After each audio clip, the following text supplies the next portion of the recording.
और आज जिस तरह से दिव्यांश मध्य प्रदेश की बात करें, छत्तीसगढ़ की बात करें, दोनों ही राज्यों में बजट आने वाला है, किस तरह से वो खास रहेगा? कीर्ति, बजट तो आने वाला है। अब जैसे हमारे घर का बजट होता है, अब 100 रुपए कमाई है, कितना मुझे कपड़ों में खर्च करना है, कितना अपने बच्चों की पढ़ाई में करना है, कितना किस्मत में करना है, ये मैं तय करता हूँ। आज सरकार तय करेगी कि प्रदेश के विकास के लिहाज से किस्मत में कितना पैसा खर्च होगा। बिल्कुल, तो आज बजट पेश होने वाला है। मध्य प्रदेश विधानसभा में वित्त मंत्री जगदीश देवड़ा बजट पेश करेंगे। इस बार बजट 2.5 लाख करोड़ से ज्यादा का हो सकता है और सरकार इस बार अलग से चाइल्ड बजट पेश करने जा रही है। छत्तीसगढ़ विधानसभा में सीएम भूपेश बघेल साल 2022-23 का बजट पेश करेंगे और इस बार प्रदेश का बजट 1 लाख करोड़ से ज्यादा का हो सकता है। छत्तीसगढ़ में पिछले 15 सालों से मुख्यमंत्री ही बतौर वित्त विभाग उनके पास होता है, बजट पेश करते आ रहे हैं। रमन सिंह के समय में ये परंपरा शुरू हुई थी, जो भी जारी है। बड़ी दिलचस्प जानकारियां हैं जो आज दिन भर हम दर्शकों को बताएंगे बजट से जुड़ी हुई। किस तरह से जब छत्तीसगढ़ का गठन हुआ था तब से लेकर अब तक बजट का जो है बढ़ता चला गया जी। करीबन 5,000 थोड़ा सा ऊपर बजट था और अब देखिए आंकड़ा जो सामने आ रहा है अपने आप में बड़ा दिलचस्प है। तो वहीं आज जिस तरह से अगर मध्य प्रदेश की बात करें, देखने वाली बात होगी। चुनौतियां कई सारी हैं। पहली चुनौती 2020 विधानसभा चुनाव है, जनता की उम्मीदें और भी ज्यादा हैं। दूसरी चुनौती पिछले 2 साल में जो स्थितियां रही हैं पूरे देश में, उसके बाद आपको अपना राजस्व भी बढ़ाना है और जनता के लिए विकास की योजनाओं को भी आपको एक डायरेक्शन मैप देना है, एक दिशा देनी है। उस लिहाज से किस मद में कितना पैसा रहेगा ये देखना भी बेहद दिलचस्प रहेगा। बिल्कुल, तो सरकारी कर्मचारियों के लिए पुरानी पेंशन व्यवस्था बहाल कर सकती है सरकार। साथ ही मजदूरों, महिलाओं और युवाओं के लिए कई बड़े ऐलान भी किए जा सकते हैं। मध्य प्रदेश और छत्तीसगढ़ दोनों ही राज्यों में अगले साल जिस तरह से चुनाव होना है और इसे को ध्यान में रखते हुए बजट के लोक लुभावन होने की उम्मीद भी है। एमपी विधानसभा में आज बजट का जो है प्रदेश का बजट पेश होगा। वित्त मंत्री जगदीश देवड़ा साल 2022-23 का बजट पेश करेंगे। बताया जा रहा है कि इस बार बजट 2.5 लाख करोड़ से ज्यादा हो सकता है। वहीं सरकार इस बार बच्चों के लिए अलग से बजट पेश करेगी। ये पहली बार होगा जब बच्चों के लिए बजट पेश किया जाएगा और ऐसे में ही सरकार की पूरी कोशिश रहेगी कि इस बार का बजट आम आदमी को न सिर्फ राहत देने वाला हो बल्कि इस बजट के हर वर्ग के लिए कुछ ना कुछ खास नजर सरकार की तरफ से रहेगी कि उसको जरूर ना कुछ खास मिले। तो व्यापारियों को सरकार बड़ी राहत दे सकती है। 2.5 लाख करोड़ से ज्यादा का ये बजट हो सकता है। सरकार की कोशिश रहेगी कि हर एक वर्ग को ध्यान में रखते हुए इस बजट को सरकार पेश करे और आज ये बजट पेश होने वाला है। वित्त मंत्री जगदीश देवड़ा ये बजट पेश करेंगे। और बिल्कुल विधायकों से भी जो है सुझाव मांगे गए थे इस बजट को लेकर और कीर्ति पिछले दिनों जीएमपीसीजी ने भी अपने कवरेज के दौरान जनता के बीच पहुंचकर लोग इस बजट से क्या क्या उम्मीदें रखते हैं वो हमने सामने रखी थी। हम ये भी उम्मीद कर रहे हैं कि जनता ने जो अपनी राय दी है या जनता ने जो उम्मीद रखी है उसकी रूपरेखा या उसकी तस्वीर भी बजट में सामने होगी और जनता को आज कई मंच पर राहत मिलेगी। तो उम्मीदों का बजट हम आपको बता दें किस तरह से ये रहने वाला है। जहां वित्त मंत्री जगदीश देवड़ा आज बजट पेश करने वाले हैं। 2.5 लाख करोड़ से ज्यादा का ये बजट माना जा रहा है और पिछली बार 2.41 करोड़ का ये पूरा प्रदेश का बजट था और इस बार जब सबसे ज्यादा खास है वो ये है कि बच्चों के लिए अलग से ये बजट रहने वाला है। और हाल ही में बढ़ाया गया है कर्मचारियों का डीए। व्यापारियों को भी राहत दी जा सकती है। व्यापारी उम्मीद भी कर रहे हैं राहत मिले इस बार। पिछली बार कोई नया कर नहीं लगाया था, उम्मीद है इस बार भी नया कर नहीं लगाया जाएगा। चुनाव के लिहाज से लुभावना हो सकता है बजट। इसके साथ ही मध्य प्रदेश विधानसभा में बजट से एक दिन पहले आर्थिक सर्वेक्षण पेश किया गया। आर्थिक सर्वेक्षण के मुताबिक 2021-22 में प्रदेश की जीडीपी में 10.12% की बढ़ोतरी का अनुमान है। प्रदेश में प्रति व्यक्ति आय 2020-21 के मुकाबले 21-22 में 1,04,894 से बढ़कर 1,24,685 हो गई है। ये बढ़ोतरी करीब 18.87% की है। 2021-22 में राजस्व प्राप्ति के लिए 1,64,677 करोड़ अनुमानित है, जो पिछले वर्ष से 20.05% ज्यादा का है। साल 2022-23 के लिए आज छत्तीसगढ़ का बजट पेश होगा। मुख्यमंत्री भूपेश बघेल लगातार चौथी बार बजट पेश करेंगे। सरकार ने संकेत दिए हैं इस बार 1 लाख करोड़ से अधिक का बजट पेश किया जाएगा। अगले साल होने वाले विधानसभा चुनाव के लिहाज से आज का बजट बेहद महत्वपूर्ण है। बजट में मुख्यमंत्री और वित्त मंत्री भूपेश बघेल राजस्थान की तर्ज पर छत्तीसगढ़ में भी कर्मचारियों के लिए पुरानी पेंशन व्यवस्था बहाल करने की घोषणा कर सकते हैं। इसके अलावा मजदूरों, महिलाओं और शिक्षा को लेकर भी घोषणाएं की जा सकती हैं।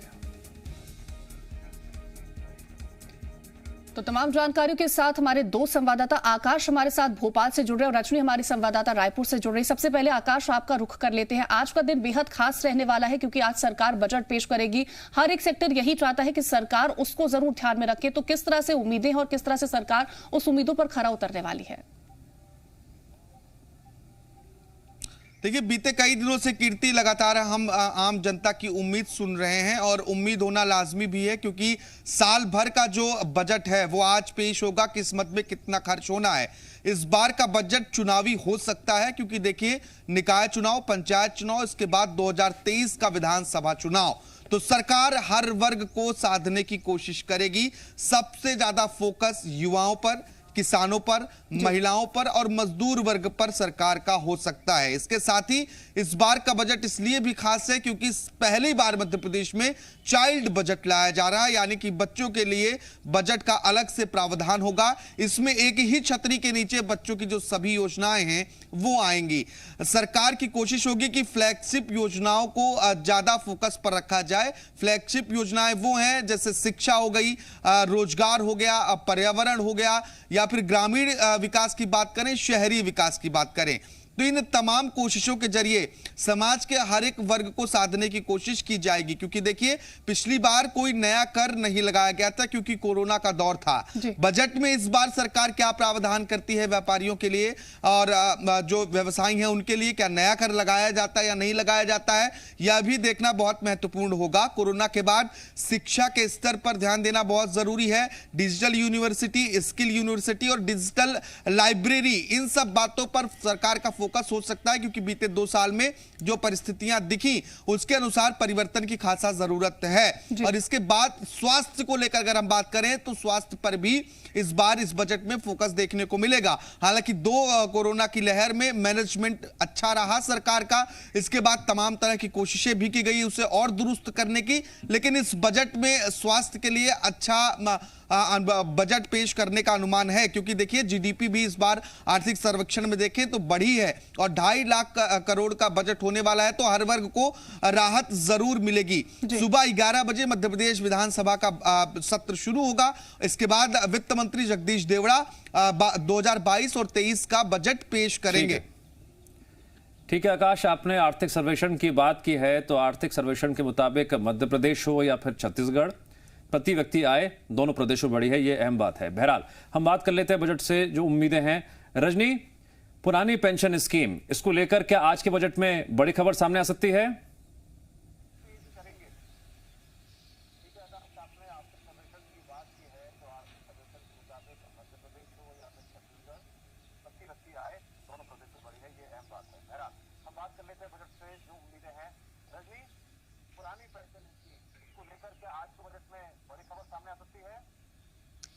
जी देखिए, आज छत्तीसगढ़ का बजट पेश हो रहा है और बतौर मुख्यमंत्री भूपेश बघेल चौथी बार बजट पेश करने जा रहे हैं। बजट कई मायनों में खास है। सबसे खास बात यही है कि 2 साल बाद छत्तीसगढ़ में चुनाव होने हैं। ऐसे में कहीं ना कहीं सरकार का फोकस यही रहेगा कि चुनावी तरीके से बजट को पेश किया जाए। इसके साथ ही चौथी बार के बजट में बीता जो 2 साल रहा और बीते जो 2 बजट रहे वो कहीं ना कहीं कोरोना की वजह से प्रभावित रहे। अब लगातार कोरोना का जो संक्रमण है वो कम हो रहा है, आर्थिक गतिविधियां पटरी पर आ चुकी हैं। तो ऐसे में जनता को भी उम्मीद है कि बड़ी सौगातें मिल सकती हैं। हर क्षेत्र के लिए कोई ना कोई बड़ी घोषणा होगी, इसकी उम्मीद लगाई जा रही है। सबसे पहले पुरानी पेंशन योजना की ही बात कर लेते हैं जिसका आपने भी जिक्र किया है।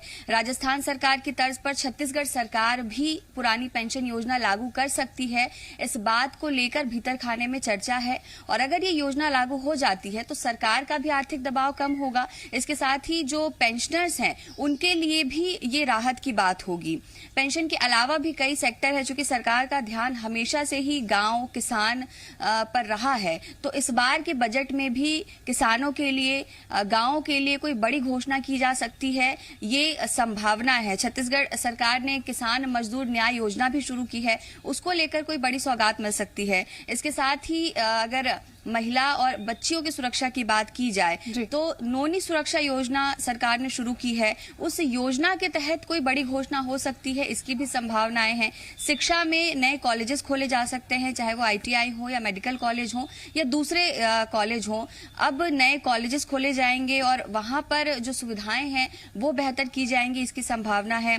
युवाओं को रोजगार देने के लिए सरकार जो है वो लगातार ये कह रही है कि ब्लूप्रिंट तैयार किया जा रहा है, तो उस ब्लूप्रिंट की झलक इस बजट में देखने को मिल सकती है। तो तमाम ये घोषणाएं हैं, तमाम संभावनाएं हैं जो इस बार के बजट में नजर आ रही हैं। ठीक है आकाश, मैं चर्चा करना चाहूंगा MSME मंत्री ओम प्रकाश सकलेचा के एक बयान की, जिसको लेकर जानकार अपने अपने तरीके से समझा भी रहे हैं और समझ भी रहे हैं। उन्होंने कहा था कि बजट मीठा होगा लेकिन शुगर फ्री होगा।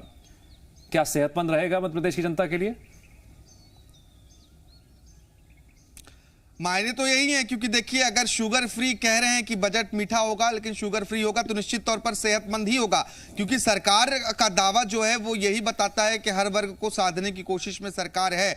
चाहे वो महिलाओं की बात हो, लाडली लक्ष्मी योजना दूसरी बार मध्य प्रदेश में लॉन्च हो सकता है। सरकार की बहुत महत्वाकांक्षी योजना रही है बेटियों को आगे बढ़ाने के लिए, पढ़ाने के लिए, उन्हें सशक्त करने के लिए।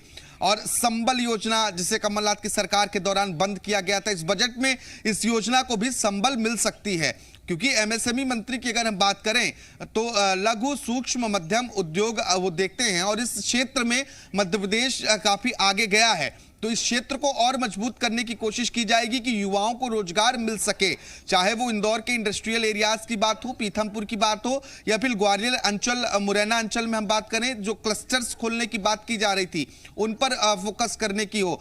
तो इन बातों पर भी सरकार का फोकस हो सकता है कि युवाओं को रोजगार के नए जरिए से कैसे जोड़ा जाए, नई जगहों पर कैसे पहुंचाया जाए और मध्य प्रदेश में इंडस्ट्रीज कैसे आए। क्योंकि बीते दिन भी हमने देखा कि लगातार मुख्यमंत्री उद्योगपतियों से मुलाकात कर रहे हैं, निवेश करने वालों से मुलाकात कर रहे हैं, लेकिन उस तरह की इंडस्ट्री मध्य प्रदेश में नहीं हो पा रही है। और इंडस्ट्री आने के बावजूद मध्य प्रदेश के लोगों को रोजगार मिले, ये बहुत महत्वपूर्ण है। तो रोजगार देने पर सरकार का इस बार सबसे ज्यादा फोकस हो सकता है।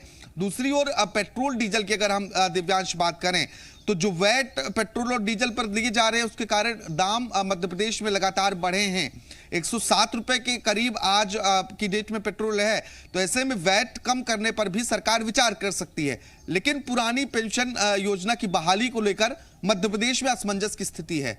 जब से राजस्थान में पुरानी पेंशन योजना बहाल हुई है, इसके बाद मध्य प्रदेश में जो कर्मचारियों के सुर हैं वो पुरानी पेंशन योजना को बहाल करने के लिए उठे हैं, लेकिन अब तक सरकार की ओर से कोई स्पष्ट रुख समझ में नहीं आया है। लेकिन डीए जरूर बढ़ाया गया है। अब आज के बजट में यह देखना बहुत महत्वपूर्ण होगा कि पुरानी पेंशन स्कीम को लेकर सरकार क्या कुछ प्रावधान करने वाली है। कर्मचारियों की नजर भी रहने वाली है इस पर कि आखिरकार सरकार क्या कुछ फैसला लेती है। आप दोनों हमारे साथ बने रहेंगे, और भी जानकारी आपसे लेंगे। लेकिन आज मध्य प्रदेश की शिवराज सरकार का बजट आ रहा है जिस पर पूरे सूबे की जनता की निगाहें टिकी हुई है। प्रदेश के MSME मंत्री ओम प्रकाश सकलेचा ने बताया कि इस बार के बजट से जनता को महंगाई से राहत मिलेगी, क्योंकि जनता के लिए 2022 के लिए शुगर फ्री मीठा बजट होगा। MSME मंत्री ने जी मीडिया से खास बातचीत की है।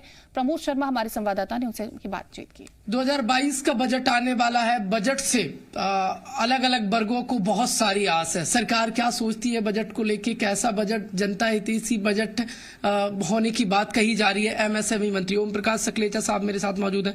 सर, 2022 का बजट, संकट अभी नियंत्रण में हुआ है, ऐसे में आप क्या सोचते हैं कैसा बजट आने वाला है? जनता की बहुत सारी आस है इस बजट से। देखिए, जनता ने दोहरी मार अभी झेली है और चर्चा का दृष्टिकोण है कि बजट, जनता का बजट जनता को समर्पित करेंगे, जनता के हित के लिए करेंगे, सामान्य जन के हित के लिए ये बजट बनेगा। हर दृष्टिकोण से, चाहे रोजगार की बात आए, चाहे स्टार्टअप की बात आए, चाहे MSME के नए क्लस्टर की बात आए, चाहे टेक्नोलॉजी की बातें आए, इन सब चीज़ों में हम कोशिश यही कर रहे हैं कि ज़्यादा से ज़्यादा जनहितैषी बजट बने। युवाओं को बड़ी आस है इस बजट से, और आपका विभाग रोजगार जनरेट करने वाला विभाग है। अभी माननीय मुख्यमंत्री जी ने 12 जनवरी को 5,26,000 नया रोजगार दिया था। भोपाल में ही कार्यक्रम हुआ था। ऐसे ही दूसरा काम 24-25 फरवरी के शहडोल में भी हुआ था। उसमें भी 5.5 लाख लोगों का, कुल मिलाकर 45 से 50 दिन में 10.5 लाख नए रोजगार सृजन करना शायद पूरे भारत या एशिया में ये पहली बार ऐसा हुआ होगा कि इतने कम समय में इतने रोजगार का किसी भी सरकार ने जनरेशन का कार्यक्रम किया। कई दौर की चर्चा हुई बजट को लेकर, अर्थशास्त्रियों से भी राय ली गई। विपक्ष कह रहा है कि महंगाई से राहत, तो आप कैसे देख रहे हैं? महंगाई से राहत जरूर मिलेगी, और महंगाई से राहत का सबसे पहला और सबसे बड़ा उदाहरण कि पूरे प्रदेश की जनता को 2 साल से फ्री का अनाज केंद्र सरकार दे रही 5 किलो प्रति व्यक्ति, 5 रुपए में राज्य सरकार भी 5 रुपए में अनाज दे रही 5 किलो। तो आप देखिए औसत में एक गरीब आदमी को 10 किलो अनाज मिल जाता है तो उसका घर का गुजारा व्यक्ति का आराम से चलता। और यहाँ वक्त एक छोटे से ब्रेक का है। ब्रेक के उस पार भी खबरें लगातार जारी रहेंगी।